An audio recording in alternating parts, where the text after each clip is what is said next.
Greetings, folks, and welcome to the Pre-Raphaelite movement. What I think I'd like to do with this little talk is just give you a bit of background about what the Pre-Raphaelites were doing, what they were trying to achieve in terms of both visual art and poetry. Then what I think I'll do is take a look at a few paintings, because honestly, I've been looking forward to talking about some of these paintings with you since before this class started. Probably what I'll do is just talk about one or two in today's talk, and then tomorrow maybe do another little short talk just looking at a couple of other paintings, and then do another short talk, say on Thursday, addressing Goblin Market, the poem that we'll be discussing in Friday's tutorial. I hope that works for you, and I hope you enjoy this unit. In terms of the movement itself, the basics are basically these. It began in the mid-19th century with a group who called themselves the Pre-Raphaelite Brotherhood, consisting of painters William Holman Hunt, John Everett Millais, and Dante Gabriel Rossetti. These folks were very anti-academic in their approach to painting. They thought that the school of painting adopted by, for example, the Royal Academy was far too conservative, far too academic, and aesthetically and emotionally dead. They were impatient with the virtual straitjacket that what you could call academic painting was holding the world of the visual arts in.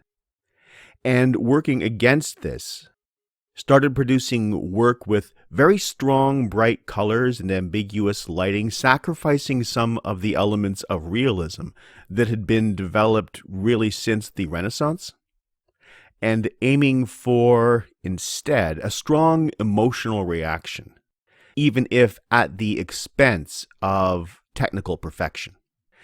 These were also probably the first popular art paintings. That is, they were designed to be reproduced as prints, not merely to be hung as standalone pieces in galleries or on the walls of the houses of the wealthy. That is, this was, on the one hand, a philosophically and aesthetically very informed and very sophisticated movement, and on the other hand, very popular. This was art for the masses, art that was meant to touch people who might not necessarily have the formal vocabulary of a full artistic or visual arts education, and yet who could still look at an image and draw conclusions about it and be moved by it. As for what they actually did, here are a few defining traits. One, they tended to combine realistic depictions of figures with symbolic constructions and images. So, that is, their technical skills were very good, and their depictions of the human form, while very idealized, are always or virtually always really well executed. But the settings in which those forms are placed are fantastic, literary, mythological, and pretty much always symbolic. So there's a constant and obvious reach for a meaning beyond the image. And for contexts aside from the painting itself, literary, religious, mythological, as I said, that are required as keys to interpret the image. Bound up with this approach is a sort of an idealization of the past. And this is actually also a time, by the way, when the Middle Ages are being sort of reconstructed, largely in response to modernity, in a way that reminds me, and I think is probably connected, with the development of the Gothic in the 18th century. That is, 19th century medievalism is also bound up with the Pre-Raphaelite movement. The appeal, the reach, the reaching for meaning or significance in something that predates the defining worldview or worldviews that constrain the culture in which these artists find themselves. In terms of poetry, and you've probably noticed this already from reading Goblin Market, it tends to draw a lot from the Romantics thematically and stylistically, but is also noticeably different. There's the dwelling on subjectivity that is typical of the Romantic movement, but the descriptions are much more sensual. fading often clearly into the erotic in ways that the Romantics didn't quite do. And sonically, the poetry is gorgeous. Even if you don't understand the words, the musicality of much Pre-Raphaelite poetry is just a joy to listen to. That is, the rhythms of the words are used very much, I think, in ways analogous to brushstrokes in a painting. And these two art forms, or these two genres, are very closely connected, of course. Dante Gabriel Rossetti was both a painter and a poet, for instance. And he brought the same aesthetic to both his verbal and his visual work. And another person I haven't mentioned yet, but who is on our syllabus, William Morris, who was also associated with the Pre-Raphaelite Brotherhood. He and the Rossettis were quite close.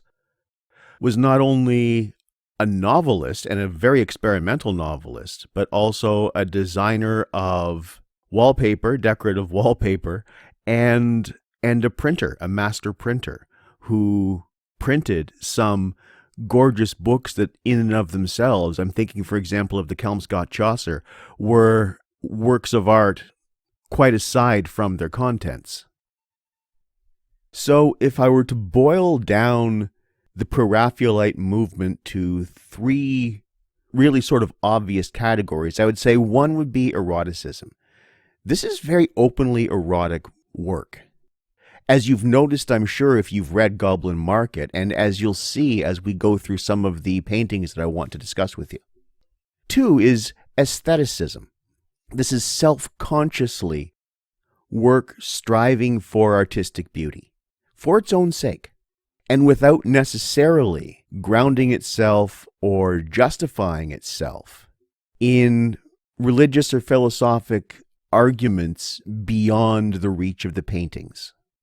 It's an indulgence in the human capacity to create beauty, simply because that capacity is wondrous. And at the same time, much of the work, both visual and poetic, is steeped in a sense of moral and spiritual danger.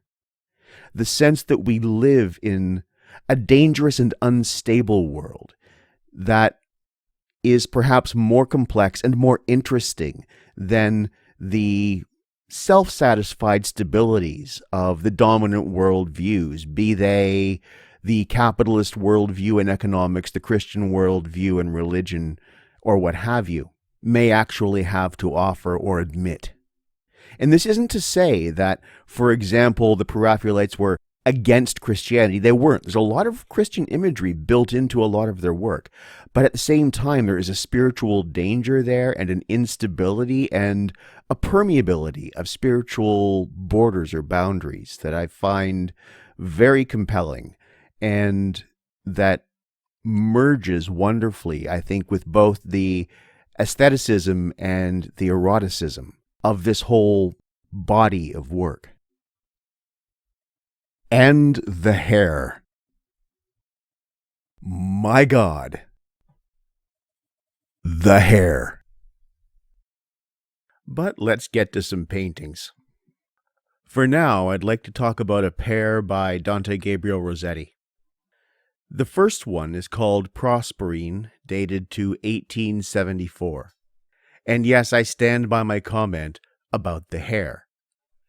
As for the painting, this one actually tells a very interesting and interweaving story. As you can tell, I'm sure, from the title, it is based on the goddess Prosperine, daughter of Ceres, lover of Adonis, absconded away to Hades by the underworld god Pluto, and bargained back into being able to live in the upper world for 6 months of the year, because her mother pleaded with Jupiter to get her back, and Jupiter made the stipulation that she could come back to the surface world as long as she hadn't eaten any of the food of the underworld. Because, of course, the food of the underworld or otherworld is always perilous, as you've gathered by now, I'm sure, from reading Goblin Market. But unfortunately, while she was down in Hades, Persephone ate 6 pomegranate seeds and therefore was constrained to spend 6 months in the underworld and 6 months in the upper world. Of course, her Greek name is Persephone. And we see her here holding the fruit that ended up consigning her for half of eternity to Hades. The story, of course, is a seasonal myth of death and rebirth. What I'd like to draw your attention to here are a few details. One, the palette. It's very dark. Her robe is a deep blue-gray, a desaturated blue, and there's a lot of gray in the surrounding scene as well, which makes sense given the underworld setting. And speaking of setting, there's a light shining from somewhere that seems to be coming from the upper world, the realm of light. So there is an opening right now, and her head may be turning toward the source of that light, but this is also the moment when she's just eaten the fruit. So simultaneously, there is this opportunity for salvation, and in her hand and on her lips is the thing that will keep her bound to this place. In the upper right-hand corner, there is a little square that holds a sonnet, which I've given to you in the slide. And it's worth noticing as well that the color of the pomegranate seeds and the color of her lips are exactly the same. These are the most alive points on the canvas. So we catch her at the moment of the action that ends up trapping her. And her facial expression is deeply melancholy, I find. And, well, honestly, I've got kind of a personal story with this painting. I've always been aware of it, and I've always been fond of it.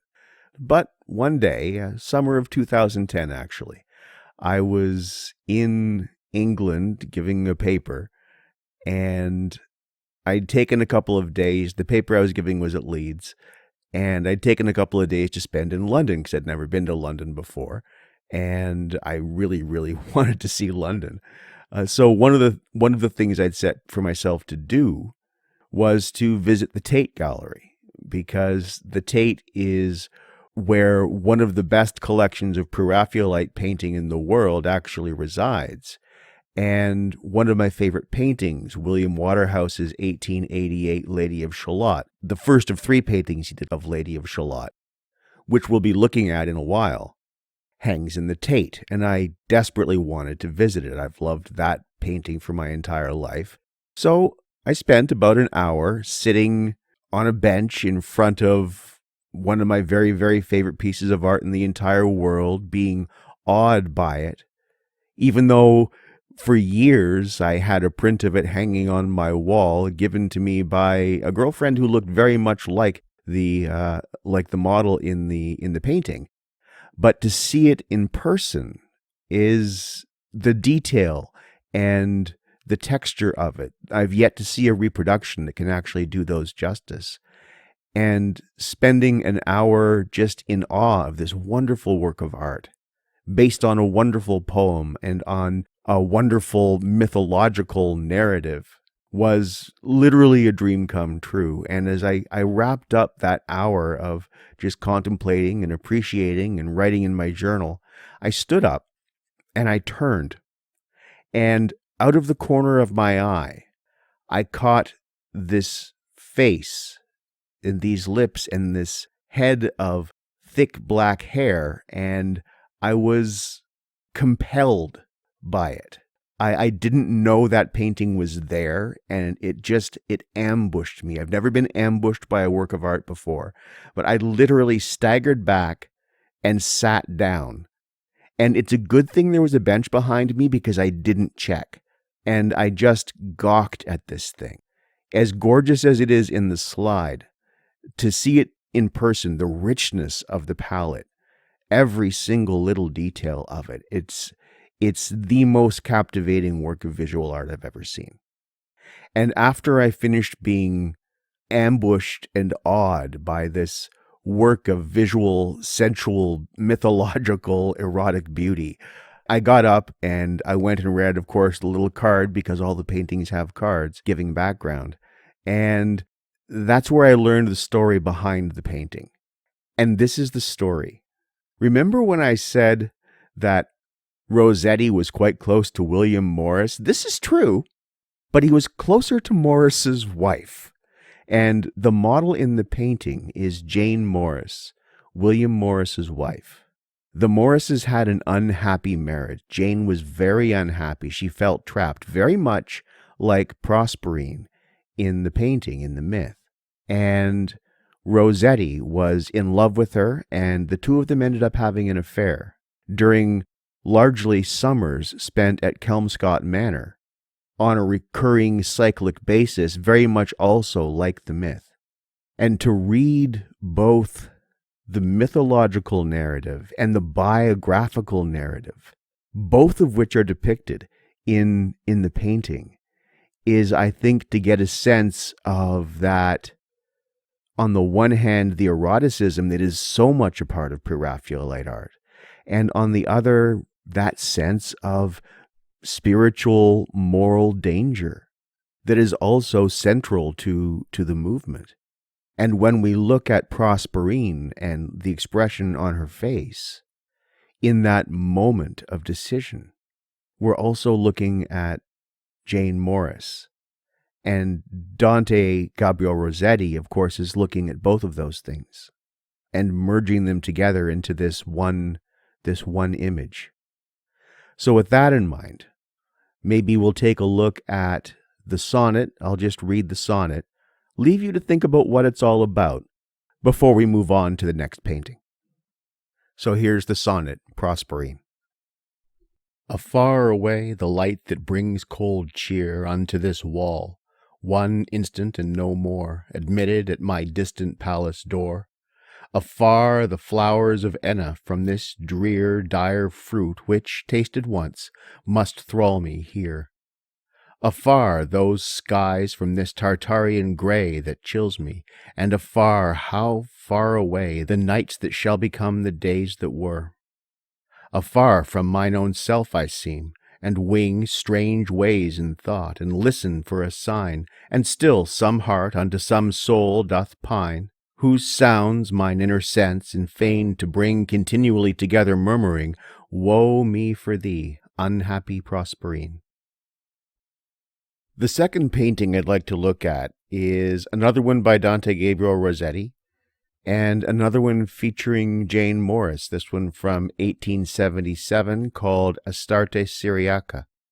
So taking everything that we were just talking about in the last slide and bringing it forward into this one, let's think about what this painting's all about. And when we're thinking about this painting, which also is accompanied by a sonnet, they're both mixed media pieces really, we need to be thinking about names. And Rossetti identifies some of the names in the sonnet. Astarte is a Mesopotamian goddess, a reflex of Ishtar, who is a reflex of Inanna, if you want to go right back to ancient Sumer. But she is also in the Old Testament Astoreth, and in Greece, Aphrodite, and in Rome, of course, Venus. In her Mesopotamian incarnations, Inanna, Ishtar, Astarte, she is a goddess of both love and war. She becomes a little watered down in the West. And of course, as Astoreth, she is identified as an abomination because in the Old Testament, anything associated with feminine power is an abomination.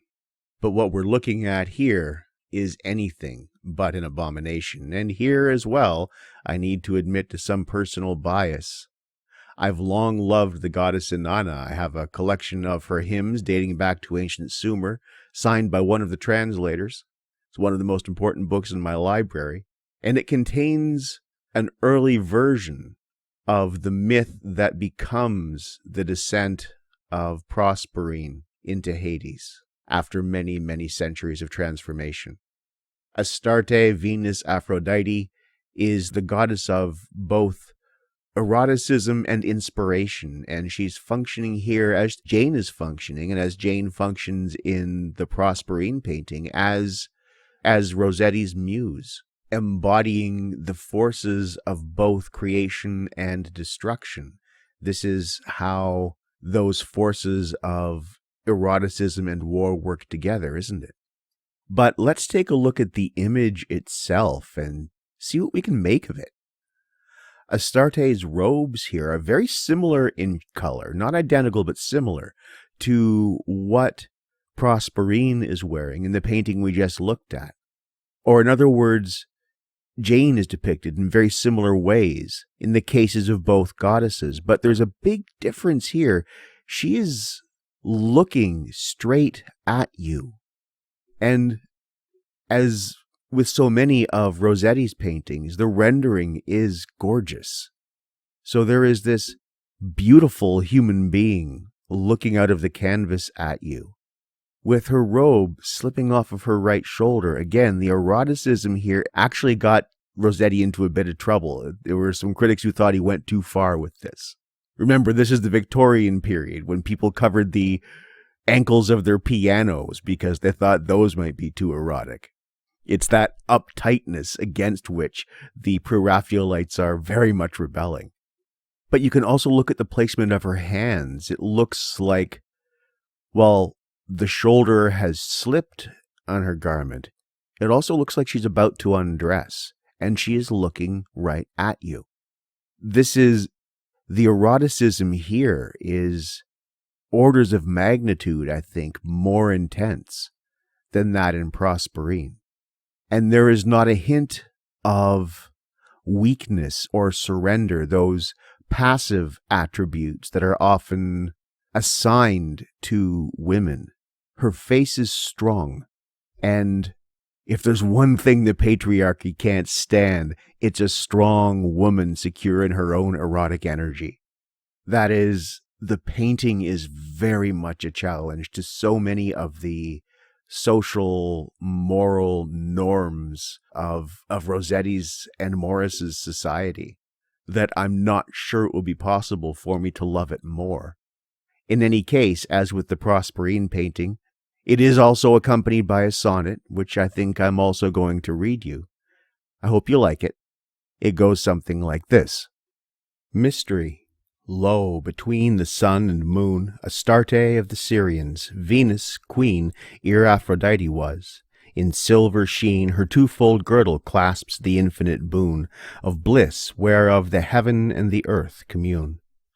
And from her neck's inclining flower stem lean love-freighted lips, and absolute eyes that wean the pulse of hearts to the sphere's dominant tune.